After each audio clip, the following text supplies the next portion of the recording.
Hello and welcome, everyone. Thank you so much for joining us. My name is Risa Eldon, and I am the head of industry partnerships here at Ivy and House. And today I got some interesting requests and emails and found that a lot of designers, friends, family, people I was talking to, home professionals, builders, a lot of people were having issues with the idea of hosting virtual meetings. And I have a lot of resources, and I'm just here today because I want to share my resources with you on how I work remotely with my different teams, and I want to be a resource to you. This is a really open forum. I quickly last night got this idea at 10 p.m., so I don't have a very beautiful branded deck for you. I just have a Google Doc that I'm going to kind of go through with you, and I really want you to use this time for me to be your sounding board and ask any questions. No question is silly. Everything and anything. So I want to start with the very basics of talking about, and I can't really flip my screen on this webinar, but show you what it's like and the most conducive work from home environment and what works for me. I have a whole guide that I'm happy to send you after our session. Just shoot me over an email and I'll send that to you. We will drop my email information in the chat box. A couple housekeeping tips here. A lot of you already know me, but if you don't, let me introduce myself. So I ran an interior design firm here in San Francisco, and then realized that what I was really passionate was helping builders, architects, designers really run their businesses. I'm not a designer. I'm more of a project manager, and really like to help creatives leverage technology to build profitable and efficient business models. So that's my background. I found the co-founders here in San Francisco off of a Facebook ad I saw about the product, and have been at Ivy ever since we launched in 2016. And a lot of my workflow has changed right now. I know a lot of your workflow has changed right now, and we're all trying to work together to figure out what this next step looks like. So I'm really here to be a resource to you. We provide business management tools here at Ivy and House to help you manage your business. So a lot of you I know are already using some of the tools. We can definitely go through any questions you have in leveraging the software to another extent for your remote presentations. And I can cover that at the end of our session today. Kind of what my agenda looks like is A, setting up your work from home space, B, how to host a virtual meeting, and then C, kind of how to leverage your existing tools to share documents and information with your clientele. So that sounds good to everybody. I'm just allowing a couple people to still pop on here. And I know that we just launched this time very last minute last night. So if you can't attend this session live, you can use the same exact link to watch the recording. And then again, if you have any questions, you can always email me. I just want you to know that we really have your back, and I want to be a resource to you to help you manage your time and your business during kind of the next couple weeks. All right, so let's go ahead. And one other thing, if you do have a question, there is a little button down below that says ask a question. So go ahead and ask any of your questions there. Seriously, anything you want to ask, please ask there. And I think that will help us set everybody up for success. I'm going to go ahead and share my screen in just a minute. But first, I want to talk about my kind of work from home best practices. Okay. And I know some of you might have kids at home and you might not have a separate workspace. So let me just go through what works for me. I travel 90% of the time. I've leveraged all sorts of tools to work with my team across the globe. But one thing that's really important to me is my work from home space. So one, I would say every day you should get dressed. And let me tell you, I don't want to fool you because I actually have a blazer on the top and I just put earrings on and a little bit of makeup, but I still wear Lululemons on the bottom, whatever's the most comfortable for you. But I now everybody knows my secret. I do recommend, even if you're getting dressed in workout clothes, to get dressed. Make your bed business as usual, just like you would be going into the office. Have set working hours. And if you don't have a space that is an actual office, you can actually create one in your bedroom. Some of you might live in cities where you have a studio apartment. I have a list of awesome desks that you can order really quickly. So you actually have a desk to work at with, let me move my screen here for a second, an actual chair. Can you see this chair that I'm sitting on? I actually have a chair. So I do have a sofa and I do have a separate office space that I've converted.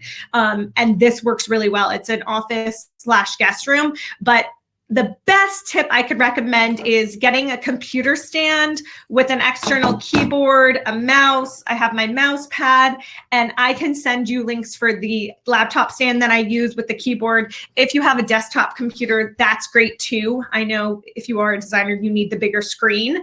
So definitely, if you have a laptop, this laptop stand and desk situation has really helped elevate my game. A really actual, it doesn't have to be an office chair. This is literally a plastic chair from IKEA. And I have a plain background behind me so that when I'm meeting with people, they're not super distracted and they can really focus on what I'm saying. And the wallpaper here is actually designed by an Ivy designer. And I do see a question about, do you always get this dressed up when you work from home? So today I wanted to bring some life and some color to this, and I was feeling a little grim myself.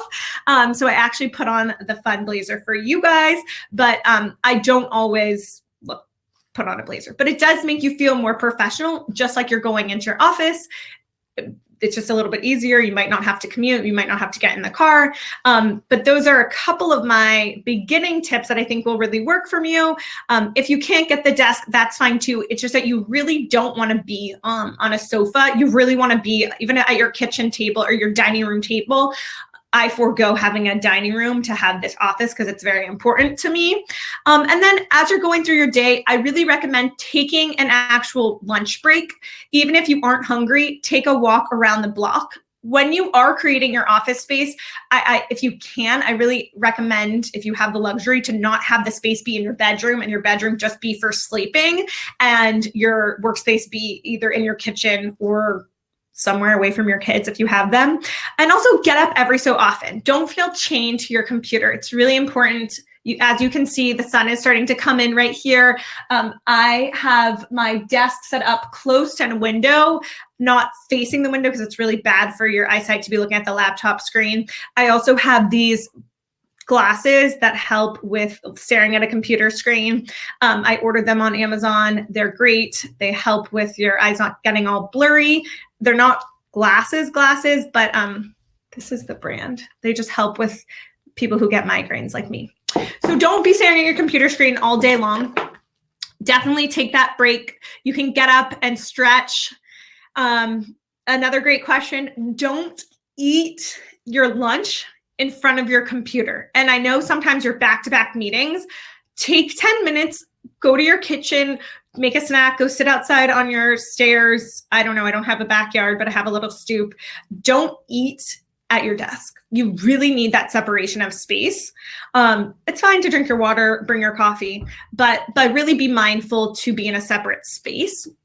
And then I'm an OCD freak. For those of you who know me, I've already been working on a lot of organization projects, labeling my spices. So I actually can't work in a messy environment. I have to have everything tidy and clean. Just like I would for a normal day, I make sure I make my bed. I make sure I put clothes away, that dishes are clean, laundry is done before I start my work day. I still recommend, and I'm still getting adjusted to this, instead of going to my 6:30 a.m. workout class, just doing an at-home workout. And then at the end of the day, going out for some fresh air, or at lunchtime, going out for some fresh air.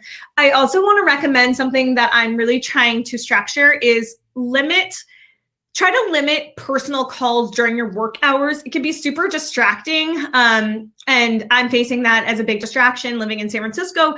People sending me articles, that just isn't productive for my day. So I would just reply back to people and say, hey, I'm going to call you back at 5 or 6 p.m. PST when I'm done with my workday.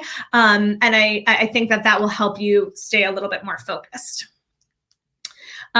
Great. And somebody just popped in the brand of these glasses. Were you guys, okay, thank you. Blue light glasses. I was going to say Blu-ray. So these are blue light glasses that protect your eyes. They're really awesome. So I have all of those things set up next to me. I always have my headphones, and I am going to go ahead and share my screen just here in a second so that you can actually see. I did create this little guide for you guys, and this is like my work from home setup. So you can see it here. This is what my laptop stand looks like. My keyboard, it's really dirty. Please don't judge me. My mouse pad, my mouse, my water bottle, and you can see the desk that I have set up. I actually inherited the desk, so that's awesome. Okay. Next, before I pop into my setup for you guys and walking you through virtual meeting instructions for yourself and your employees and your clients, does anybody have any quick questions for me? Let's see. Let me close this. Does anybody have any questions for me about your work from home setup? I don't see any questions. And can everybody hear me okay? And hopefully you could see my screen okay as well. Tara from my team is on here as well. So if you have questions for her, you can ask. If you have any technical issues, just ask those in the chat. Great. Okay, so how many of you, I will do that, team, no problem. How many of you have ever used any virtual software before for virtual meetings, Zoom, Google Hangout, any of those softwares? And how many of you got my email before we had this set up and were able to download Zoom? So I want to do two things today. And Tara, I actually won't be able to see your messages. So if you do have comments for me, just go ahead and message me on WhatsApp if you guys can't see your screen. So if you haven't downloaded Zoom, that's okay. I'm going to go through all of the steps, and I'm going to try to answer all of your questions, but I know each one of you will have unique questions for me, and I will not be able to see your questions because I forgot to set up my second computer. But Tara, if you can just pop the questions over to me in WhatsApp, that would be awesome. Okay, so let me go ahead and share my screen. Your entire screen. Okay, why isn't doing my full screen? Let me focus screen. Okay, so you should be able to see my full screen right now. And first, I want to start with the very, very basics of downloading Zoom, okay? I'm on the Zoom website. It's free. It's great. You just pop in your work email, and you go ahead and download it. I recommend downloading the Zoom app. And as you can see on my screen, I have the Zoom app right here. I'm going to go to my guidelines that I've created for you guys. So, and again, I'm happy to share this handout with you. And you can see right here, I've downloaded Zoom. And then once you've downloaded it, I have the Zoom app. That's why it's appearing on my desktop. Okay. And I can click Start Meeting with Video. I don't know if this is going to echo twice. Okay, so I have my video turned off right now. Oh, and really quickly, why Zoom instead of Crowdcast? Great question. So I love Crowdcast, but I use Crowdcast as more of a webinar software. I like Zoom or Google Hangout for, it's just very easy. The only reason why I recommend Zoom instead of the Google Hangout is not everybody uses Gmail. I was speaking to a client this morning, she uses Outlook. So I think that Zoom's really easy to embed into your calendar, and it's great. If you want me to go through other softwares, I can totally do that. Crowdcast is super easy. And super easy to figure out. But I would say Crowdcast is more of a webinar software, not necessarily a meeting software, but totally up to you. All right, so I don't know if this is gonna allow me to do this. Okay, so it is. So I don't know if this is working on your end, but right now I'm in my Zoom meeting that I created and I'm showing my video. And I can see right here, I can mute myself, I can stop my video. I can invite a participant right here. I can share my screen. I can chat, I can record the session. So this is really easy how I've set it up right now because again, I downloaded the Xoom app for my computer. And I'm sorry for those of you on a PC, I'm going to be showing you stuff today that is on an Apple and the screenshots that are in my guide are from an Apple computer because that's what I personally use. But yeah, so again, download Xoom. You can use the web version.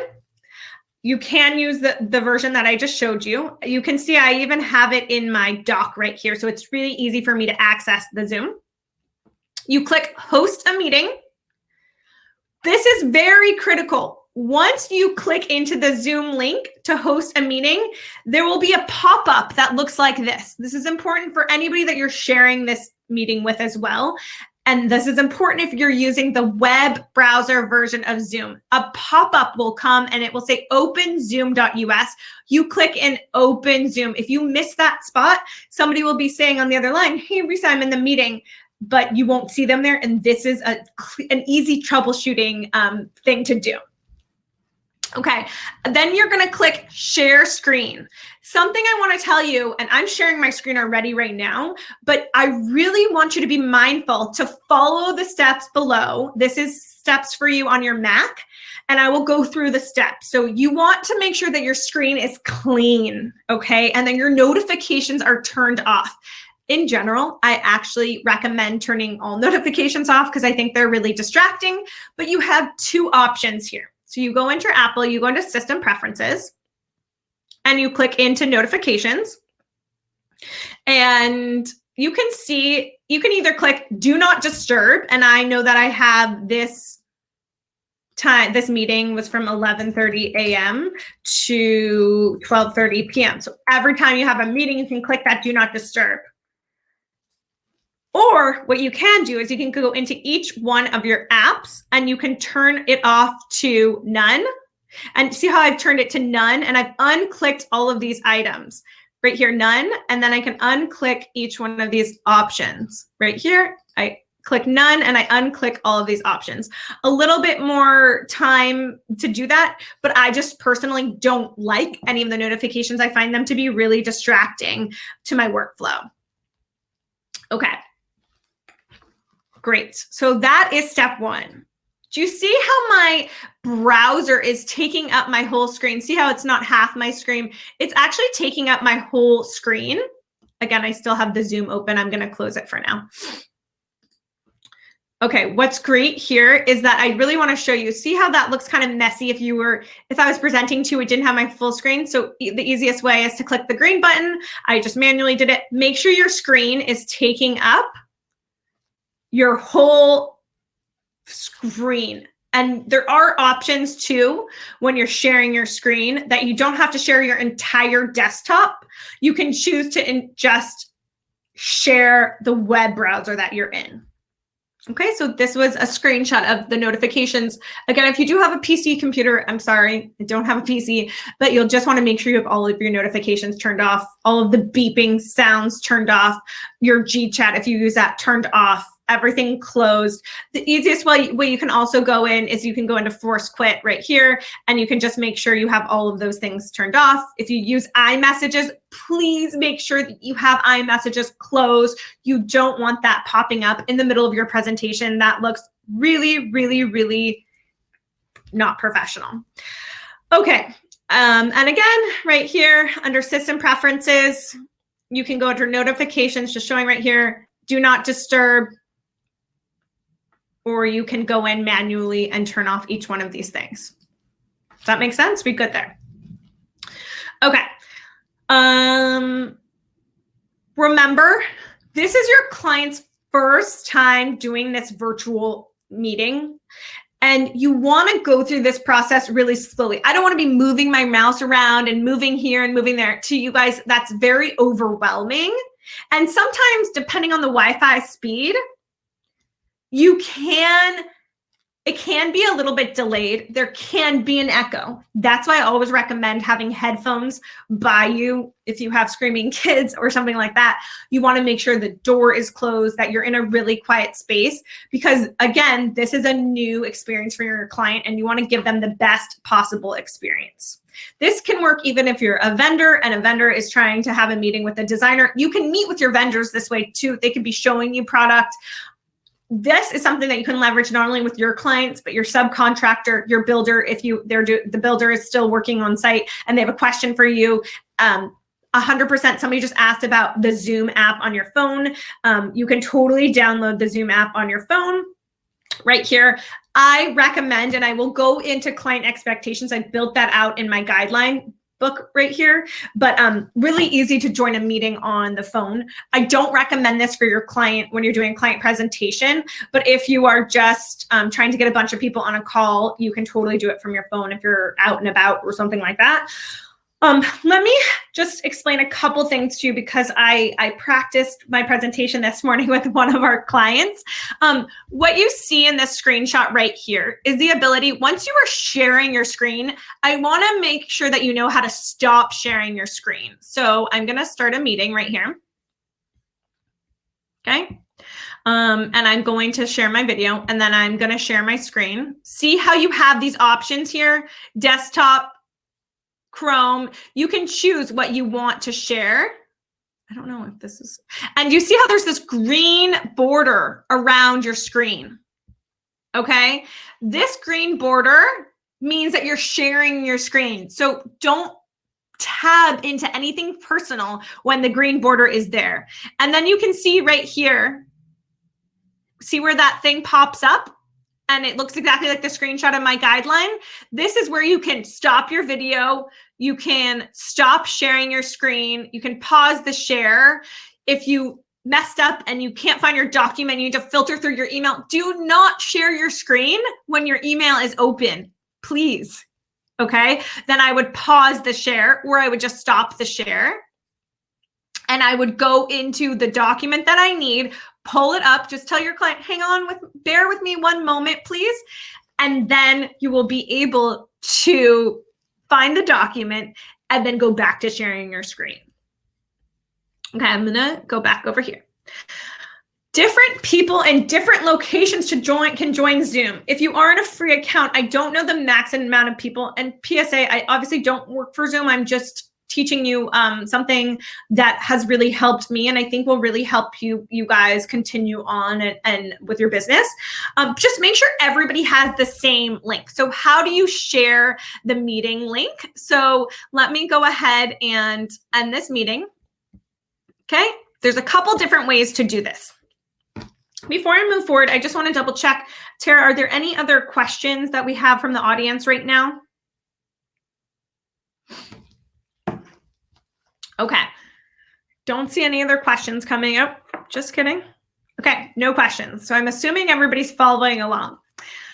Okay, so before I get into the fun extra credit part that I wanted to share, I want to make sure you know how to invite your client to this meeting. Okay, so I have typed up instructions for your client here that you can add this information to the calendar invite that you send to your client. I always advise your client, say my client's Tara. Tara, please be at your computer. Please test a link before our meeting time. And once you open the Xoom link, please be sure to click open here, which I explained before. And then I have a video that you can share with your client if they're having issues logging in. And I personally recommend dropping off a package of samples to your client before your virtual meeting. Why?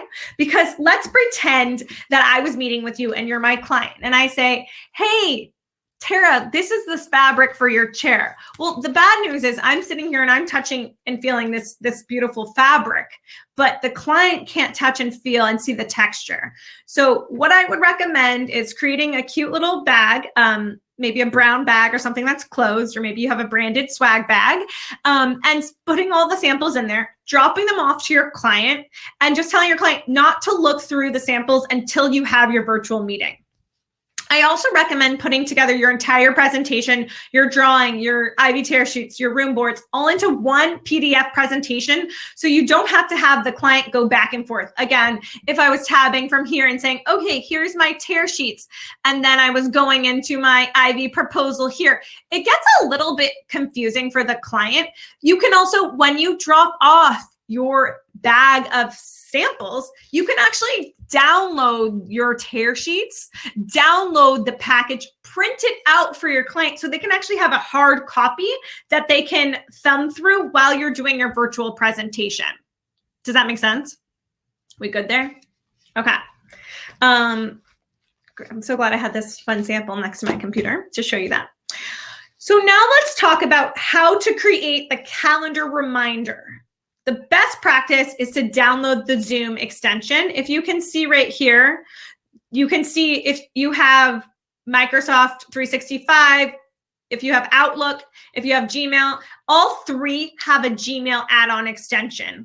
So what I've done right here, I've downloaded this extension, and right when I use Gmail, so right when I create a calendar invite, that Gmail extension pops up right away, and I can just click make it a Zoom meeting, as you can see right here.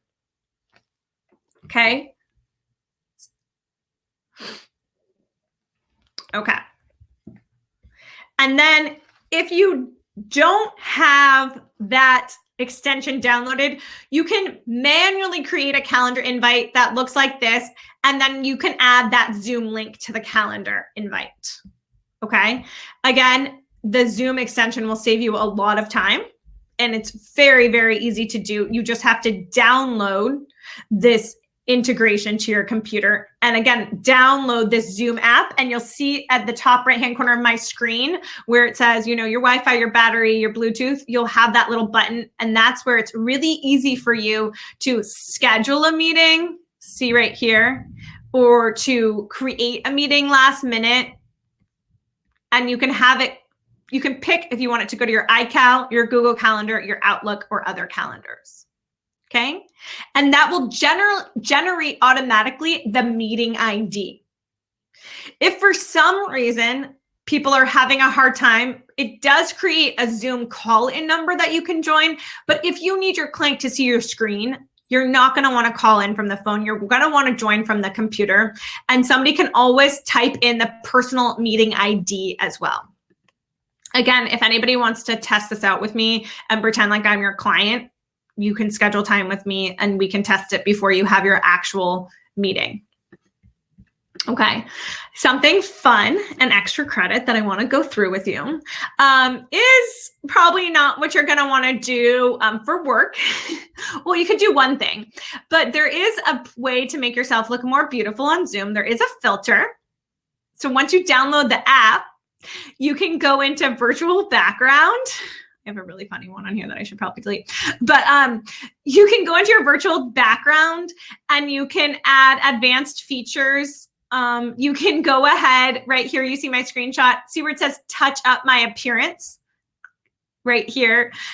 You can click that button. It just puts a little filter on there and makes you look prettier. And then if you're doing Zoom as like a happy hour with your employees or something fun, you guys can add different backgrounds. So that's really fun. I have a pretty blue ocean here that made everybody happy. We did a birthday party on Zoom last night for my friend's husband. So that's just a fun little tidbit that I would not recommend doing with your client because you want them to focus on the presentation. Okay, so that is kind of the basics of what I would recommend. I'm going to stop sharing my screen for a second, and I'm going to come back here and see what questions you all have for me. Okay, just checking. I think and that is true. I think you can have over a big amount of people because I've been seeing people on social media posting and they're not paying for their Zoom subscription, so you can have a lot of people. Do you only recommend Zoom for presentations or for all client and vendor meetings? When do you need video conference versus just a call? Great question. So this is, I want to show, and I want you guys to feel comfortable with video calls with your clients. Because your clients are so used to you coming into the space and being there with them and holding their hand, and it is their home, it is a luxury service that you're providing. I do feel like using Zoom, you can also use FaceTime. If you don't need to share your screen and you don't need multiple people on there, then you don't need to use Zoom. It's just so easy. Honestly, when I have a meeting with one other person, I always use Zoom and I always end up sharing my computer. I had a client this morning that mentioned she just when she's meeting with her assistant is remote and they just do phone calls. And I said, oh, why don't you just use Zoom calls? Because she's like, we end up sharing screenshots back and forth. I said, but if you're already on Zoom and you need your assistant to see something, then you can easily just click share your screen. She can share her screen too. It's just a more effective way to communicate, in my opinion. So that's why I recommend just always making all of your calls moving forward Zoom calls. It just makes it easier. And I'm a very, very much a person that likes to see, touch, feel, and it makes it feel like the experience is very in person, in real life. You're just talking through a computer, but you can see the other person. So I would recommend that. Okay. Do you have to know the client email type to send them the correct extension to dial in? Great question. So the client does not need to download the Zoom extension. That is just for you because you're creating the Zoom link. The client, and I can even test it out to you, we can all do a test Zoom call after this so that you can experience what it's like on your client side. If you guys send me an email, I can do a test Zoom call if you want to see what it will be like on your client side so you can troubleshoot. They literally just get a link and they click the link and it takes them through. They don't have to download the Zoom extension. Does that make sense? And you definitely will get access to this guide, no problem. Shoot me over an email. I'll drop it in the chat and you guys can send me, and I can send it to you because I think it will help you as you go through the steps. And then if you need troubleshooting help, as I said, I'm happy to get on with you and answer those questions. If anybody already has Zoom right now, can you practice this if you can while we're on this call and see if you have any troubles or any issues? That would be awesome. Or any of you that are already using Zoom, if you have any best practices or tips and tricks, definitely share them with us. Great question. Difference between Google Hangout and Zoom. Again, they're both video sharing softwares. If you don't already use Gmail, I think that using Zoom would be a little bit easier. Some people aren't familiar with the Gmail interface, so that might be complicated. It's really up to you. I just picked to go over Zoom today because it's the most universal software. There's millions of different video conferencing softwares that you can use. I know that Zoom is offering stuff for free right now too, so it's a free resource. Okay, let's see if we have any other questions. I think we got most of those. Okay, next up, I want to, oh, hi over there. I didn't see that comment. I'm using it just to check what the time limits are. Okay, great point. If you're on the free version, I think there might be a time limit of 40 minutes. I'm on a paid version because I live and die, use a lot of virtual meetings to get my work done. So I do think there's a 40-minute limit. That is a great question and statement that you brought up. So what you can do is then your client, if your meeting goes longer, oh, really? No limit? Okay. I don't know. Again, I'm not on a free version. You will want to, thank you, Tara, for dropping that. You will want to double check. If it does cut you off after 40 minutes, you can just tell your client, hey, I'm sorry, not the most professional, and then rejoin that link. The same link would work. I was right, 40 minutes, cool. Okay. Does anybody have any other questions about Zoom or video conferencing or virtual conference or virtual meetings or dropping off samples before? I also wanted to mention on Tuesday, I will be doing a live Q&A fireside chat with Susan Winterstein, who will be covering best practices on all sorts of things, how to navigate through this time, how to plan the next 2 months, how to handle employees. So we will be covering all of that. That's a Tuesday at 9:30 a.m. and I can send you the link for that as well. Okay. Do you have recommendations for how to use video conferencing with your team, not clients? Great. So that's a great question. I think this is a really interesting time because you're not with your team. And I know that can be really hard because when somebody's there, it just feels different. But just like you're getting adapted to working with your clients through the computer, same thing with your team. I don't know if you guys have weekly meetings with your team, Monday morning meetings. I would recommend moving everything over to a Xoom call that everybody has to have their computers in front of them and their cameras turned on so that you know that people are paying attention. I think this will really help with your team's work from home productivity as well. Just enabling and kind of recommending every call moving forward happens on a Xoom video call with the video turned on. And this way you can, just like I said, you can use a Google Doc for your meeting agenda and say, hey team, this is what we're covering today. I think this is a really good time to internally start making sure there's record of things that are happening. Make sure that your employees are tracking their time.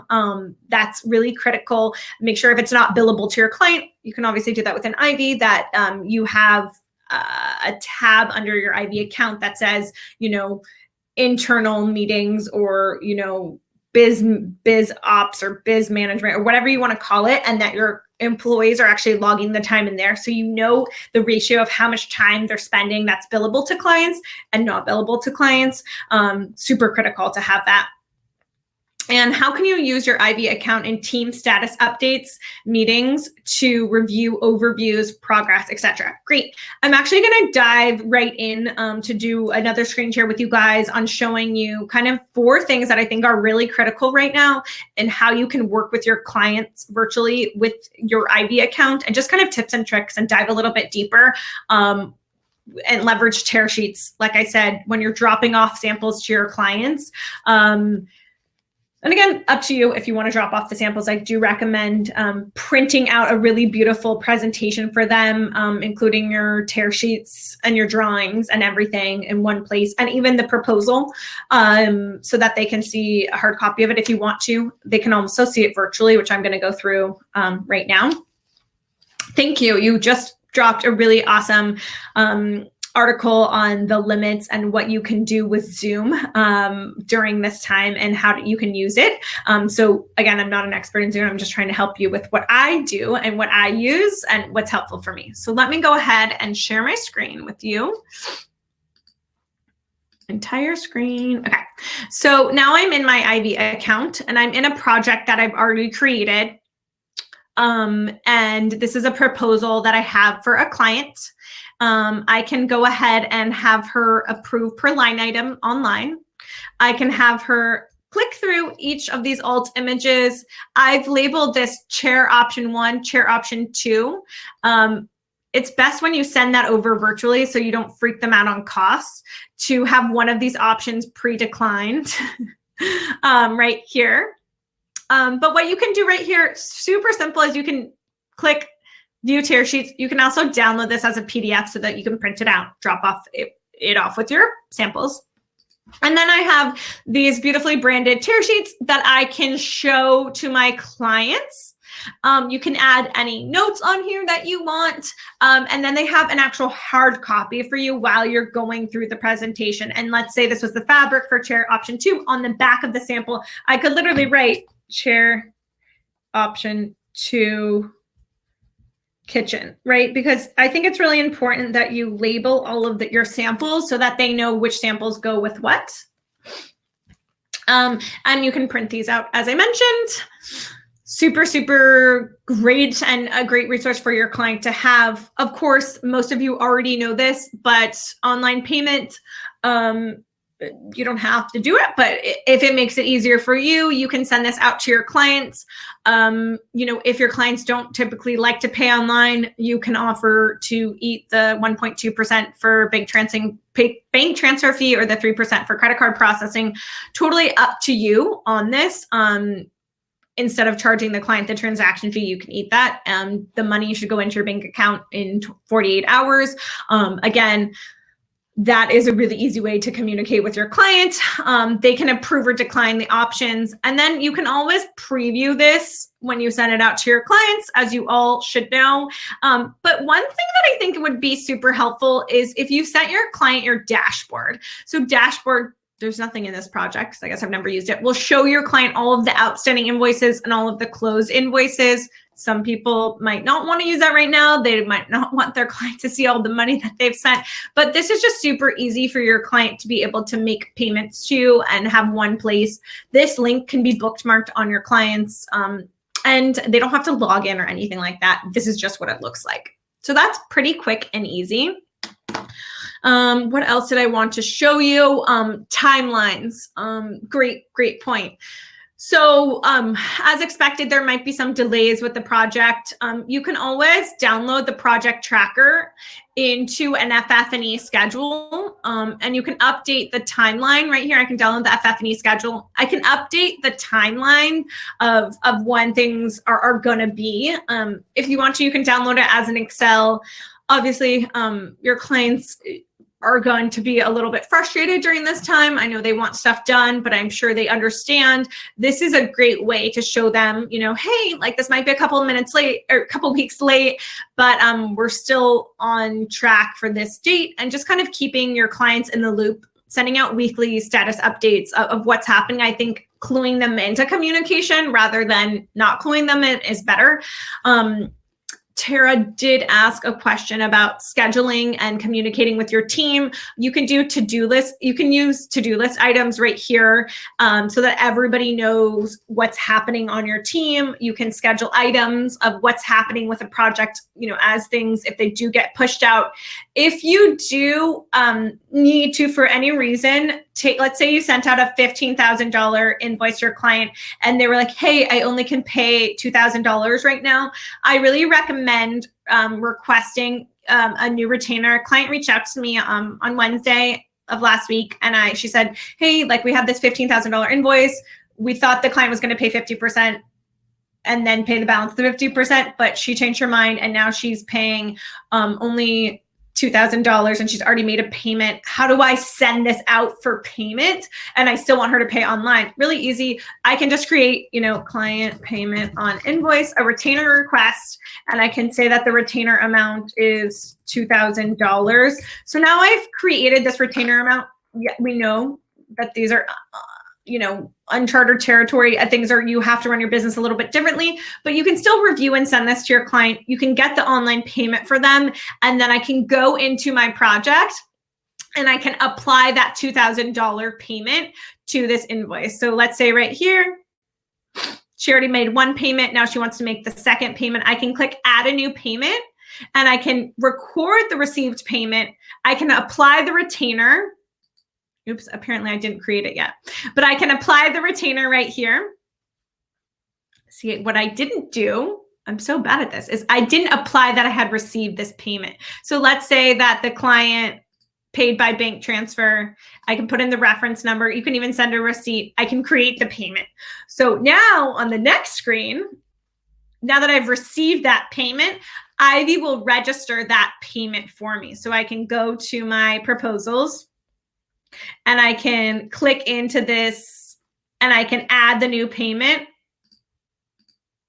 See, client payment on invoice, amount to apply $2,000, and I can create that payment. So if you do need to take more of like progress payments, that's a really good option, and how to leverage your IB account if you still want to take online payments or however you're receiving payment. I do recommend trying to avoid Venmo, because your accountant will be really upset with you. What else? Time tracking, same thing. I was mentioning earlier that when you're tracking your time, really important, especially in this time right now for your clients. You can mark it not billable to your client, but have your employees be, you can set up, you know, a rate right here that just says, you know, project management in-house or whatever you want to call it. And then I can save that rate and I can mark it not billable. So then I know how much time right now is very important, that your employees are billing out to clients and that it's internal hours where you're paying your client and you're not necessarily billing it out to another person. Let's see. What other tips and tricks can I teach you guys? What other questions do we have? Let me pop in over here.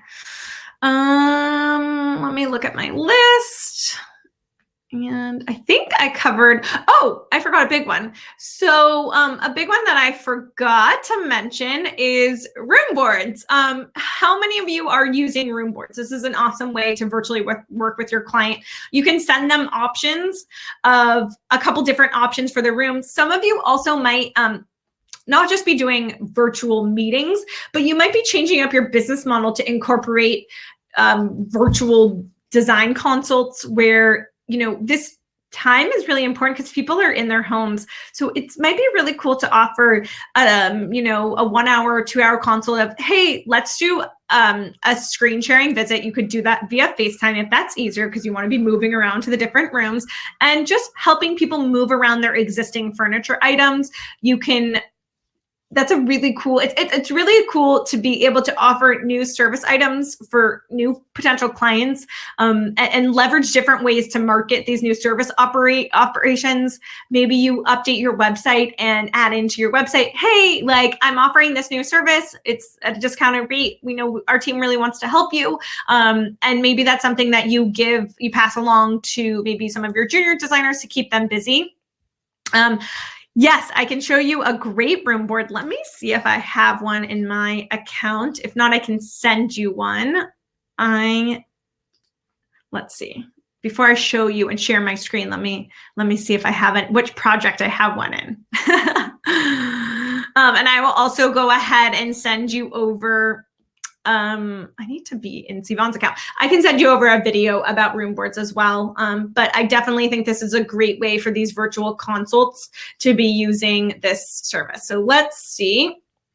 Let me go back and share my screen over here. Okay, share screen. Okay. So right here, I went into my project. I created a room board. Okay. Room boards are great before you know what your client actually wants to buy and you don't want to put it directly into a proposal. It's really about the conceptual stage. And you can allow your clients to approve or decline each of these items. You can see right here, this is a room board that I've already converted into an invoice. That's why it has this link and you can see the connected docs. But I can add different items. I can move them around. This is my kitchen room board. You can see it's labeled right here. And I've created a couple different boards. And then what's great here is that you can also add this comment section. So I can say, hi, I think this tile is really great for the kitchen.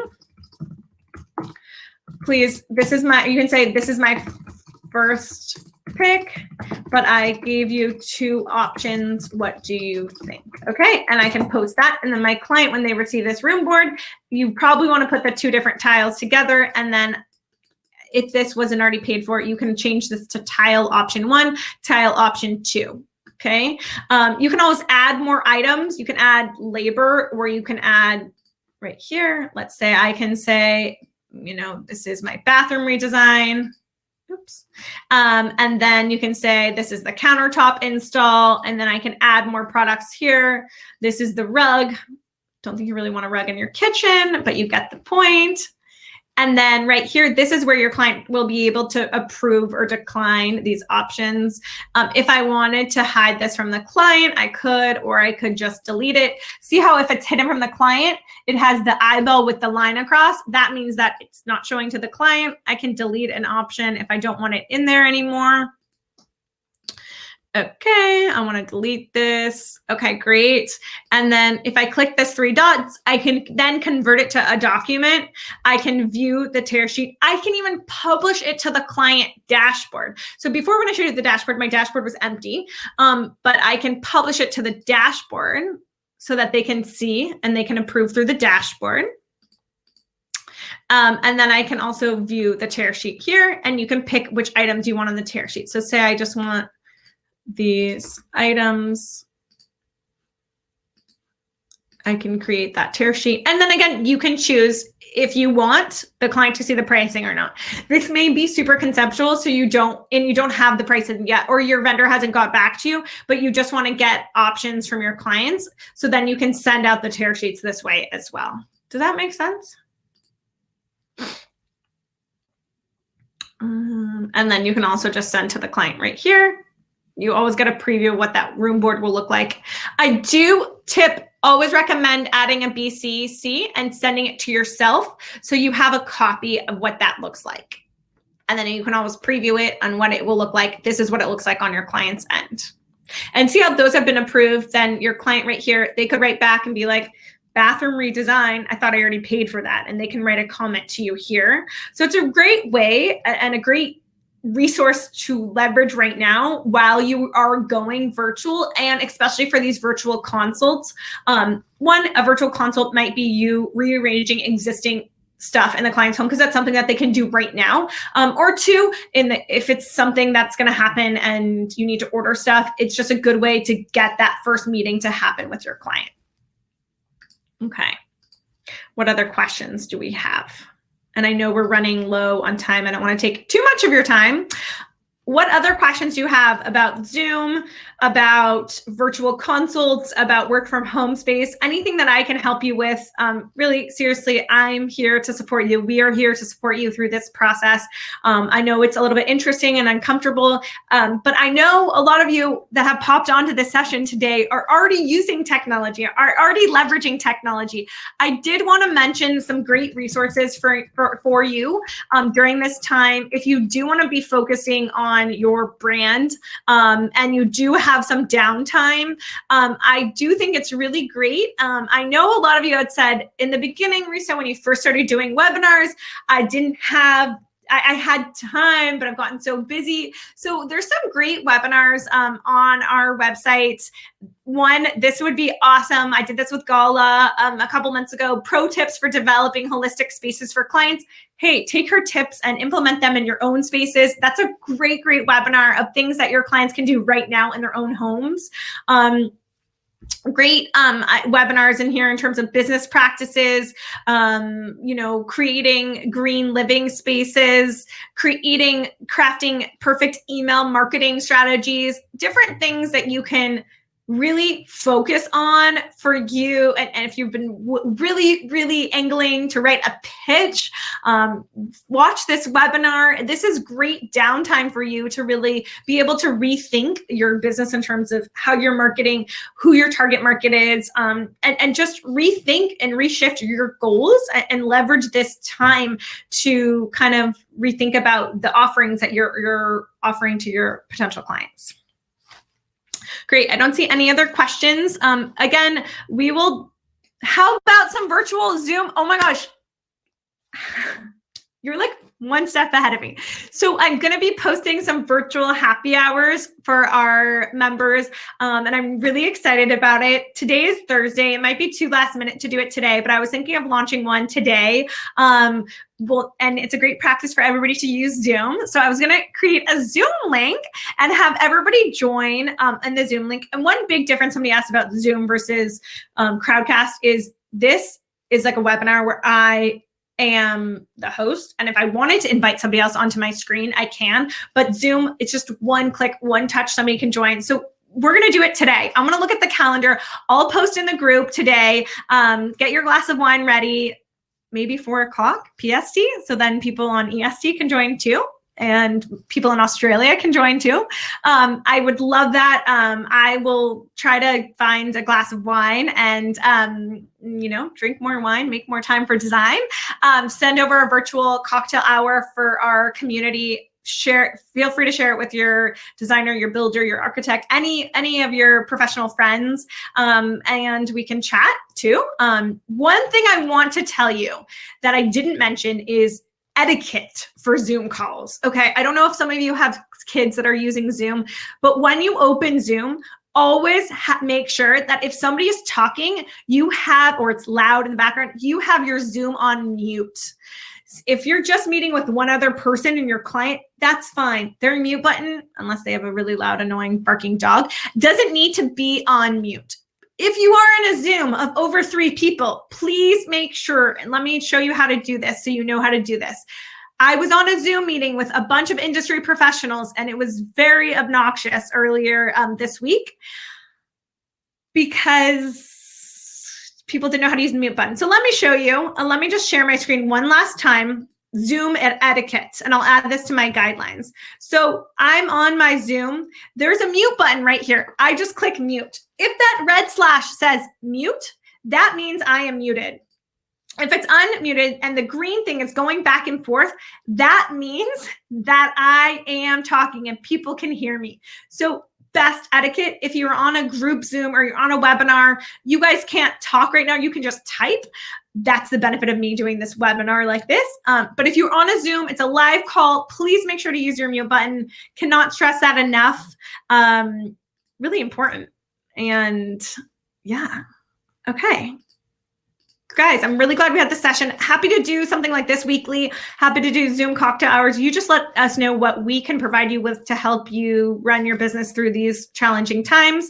I'll drop my email in again, resetiv.co, no M at the end. And thank you so much for joining us. Bye, guys. Have a good day. Make sure you go outside. See you.